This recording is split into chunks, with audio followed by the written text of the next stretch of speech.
만삭의 여성이 부지런히 밥상을 차립니다. 잠시 뒤 한 여성이 자리에 앉아 식사를 시작하는데요. 그런데 밥을 먹던 여성이 말을 건네자 임신부가 갑자기 배를 움켜쥐며 고통을 호소합니다. 두 여성 사이에 대체 무슨 일이 있었던 걸까요? 자, 사반 가족분의 제보인데요. 한 여성과의 갈등이 무려 수십 년째 이어지고 있답니다. 일단 이 사연자분은 50대 여성이고요. 홀 아버지 밑에서 세 자매가 같이 자랐다고 합니다. 그런데 이 제보자분이 공부를 곧잘 해서 서울에 있는 여자 대학교에 갈 정도의 성적이 나왔다라고 합니다. 근데 지금 가정 형편이 좋지 않아서 아버지한테 첫 번째 등록금만 좀 내달라고 그렇게 간청을 했대요. 아버지가 처음에는 들어줄 듯 하다가 갑자기 대학 가지 말고 그냥 돈부터 벌어라 이렇게 입장이 바뀌었답니다. 알고 보니까 예. 큰언니가 제 서울대 아니면 보내지 마라. 괜히 헛바람 된다. 이렇게 얘기를 했던 게 결정적이었다고 하는데 참 어쩌고 보니까 정작 큰언니 본인은 장렬합시고 그냥 전문대학교를 또 다녔답니다. 아, 진짜 이거 뭡니까 이게? 네, 제보자는 고등학교를 졸업하고 나서 스스로 등록금을 마련해서 대학교에 입학을 했고요. 졸업 후에는 대기업에 취직을 해서 상사였던 그 남자와 만나서 결혼을 했습니다. 이후 첫 아이를 낳고 둘째까지 임신을 해서 만삭이던 어느 날에 갑자기 큰언니가 배가 고프다면서 찾아와서는요. 제보자한테 밥을 차려달라고 해서 제보자는 불편한 몸을 가지고도 밥상을 차려줬습니다. 그런데 큰언니가 제보자에게 너 배가 왜 이렇게 크냐, 살 너무 많이 쪘다, 그러다 제부 바람나겠어, 이런 이야기를 한 거예요. 제부 바람나겠다. 네, 급기야 큰언니는 만삭인 제보자에게 너는 애욕심도 참 많다, 지금이라도 수술받아, 이렇게 입에 담을 수 없는 선을 넘는 말까지 퍼부었습니다. 그런데 제보자가 이 일로 스트레스를 받아서요, 배가 뭉치고 하혈까지 했고 그 뒤로는 큰언니와의 만남을 피했다고 합니다. 자, 그러다 3년 전 온 자매가 총출동하는 일이 발생했다고요. 자, 요양병원에 계시던 홀아버지죠. 세상을 떠났습니다. 장례가 이제 끝날 무렵에 언니가 이제 얘기를 좀 합니다. 아빠 땅하고 집 다 내 거다. 내가 가지겠다라고 얘기를 했는데 왜냐 이러니까 아버지가 그렇게 유언을 했다고 하면 약속을 했다고 하는 게 언니 주장이에요. 예. 그렇지만 이를 증명할 서류는 전혀 없습니다. 그렇지만 또 아빠 나 모셨던 거 알지? 라고 자매들한테 견제하는 모습도 있었고 근데 실제는 어떠냐면 예. 이혼해서 그 후에 갈 데가 없어가지고 3년간 아버지 집에 얹혀 살았어요. 아, 장녀가. 큰언니가 이혼했어요? 예. 아. 근데 본인이 모신 것처럼 그렇게 얘기를 했고 다만 이 제보자 포함한 나머지 자매들은 큰언니 말이 곧 법이다 해서 별말 없이 수긍을 했다고 합니다. 아, 이 큰언니라는 사람의 그립이 상당했던 것 같은데 자, 그런데 얼마 뒤에 그 아버지의 숨겨진 재산이 드러났다고요. 네, 그렇습니다. 은행으로부터 연락이 왔어요. 근데 아버지 명의로 3천만 원 통장이 있었던 겁니다. 아무도 몰랐어요.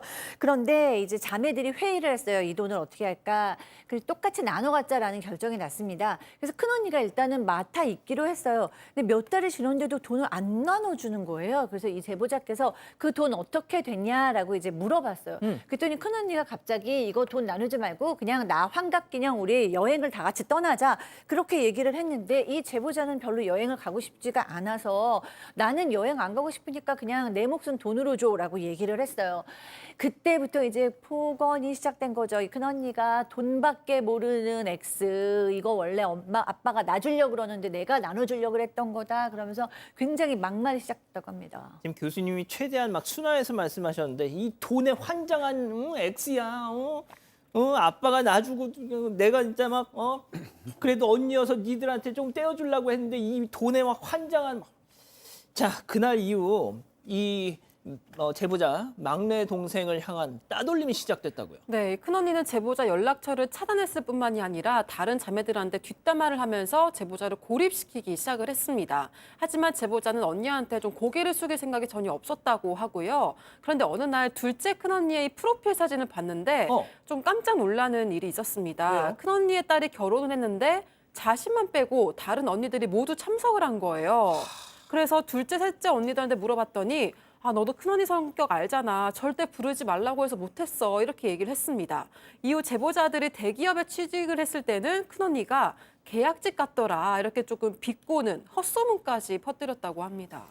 박 변호사님, 예. 이 큰언니란 사람이야 왼수라 쳐도 네. 나머지 둘째, 셋째 언니들까지 왜 이랬을까요? 좀 이상하죠. 그 이유를 곧 알게 됩니다. 그 3천만 원 알고 보니까 예. 이 언니들끼리 같이 나누어 가졌던 거예요. 제보자만 빼고. 그래서 좀 같은 편이 좀 됐던 것 같고 나중에 친척 어르신을 통해서 이걸 알게 됐다라고 합니다. 제보자가 이 큰 언니한테 연락을 시도했는데 전화는 끝내 안 받았다고 하고요. 또 다른 언니들한테 얘기를 하니까 우리는 모른다. 큰 언니가 알아서 한 일이다. 이렇게 선을 그었다고 합니다. 오히려 너 돈 때문에 꼭 그래 가족 분란 일으켜야 되겠냐라고 제보자 탓을 했다고 하고요.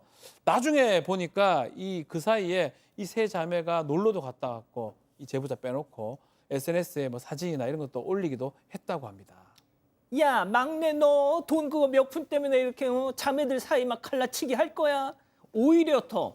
자, 제보자가 방송을 결심한 이유 돈 때문만이 아니라고 합니다. 직접 얘기 들어보시죠.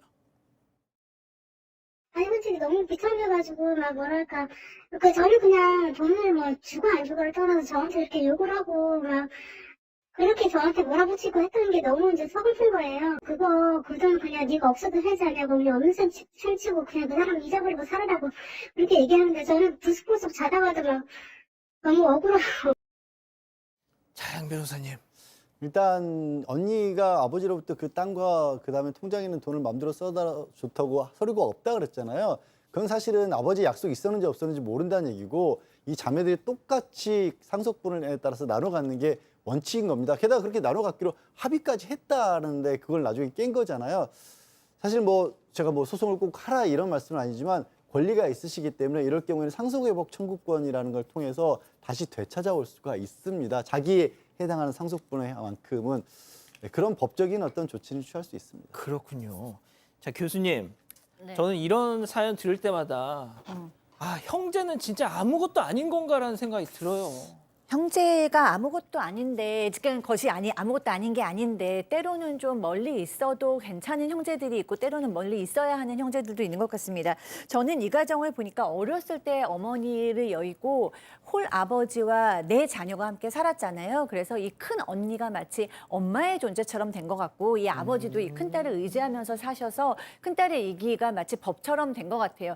그런데 그 큰딸은 사실 엄마는 아니잖아요. 그러니까 굉장히 뭐 사랑이나 공감보다는 본인의 이득이나 뭐 이런 걸 위해서 권력을 가지고 통제를 한 것 같은데 이 동생들은 언니의 뜻을 따르지 않는 게 마치 엄마를 따르지 않는 것 같은 죄책감을 좀 갖고 있는 것 같은데 이 제보자는 유난히 똑똑하고 독립적인 것 같아요. 맞아요. 그래서 할 말을 다 하고 혼자 힘으로 공부하고 성공도 하고 이런 것 같습니다. 굉장히 외롭고 비참하시고 이럴 것 같은데 그래도 이제 좀 시간이 지나면서 그중에서 지각 있는 자매들이 좀 생겨서 대화가 가능한 시간이 있지 않을까 위로해 봅니다.